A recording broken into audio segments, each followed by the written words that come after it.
Tappet clearance.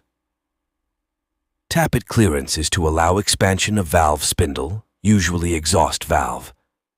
Tappet clearance is greater than inlet valve. Tappet clearance. For measuring and adjusting tappet clearance, push rod should be free, that is both inlet and exhaust valve closed. This takes place when engine is at firing TDC, check marking on flywheel.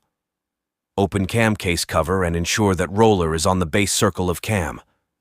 3. Fuel pump have a sleeve marking. Top mark is beginning of injection, and bottom is an off injection.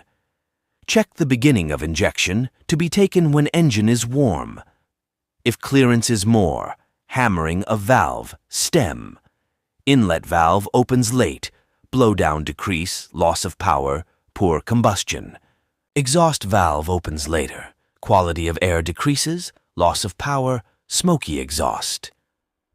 If clearance is less, valves opens early, loss of compression, Pmax decrease, valve burning occurs.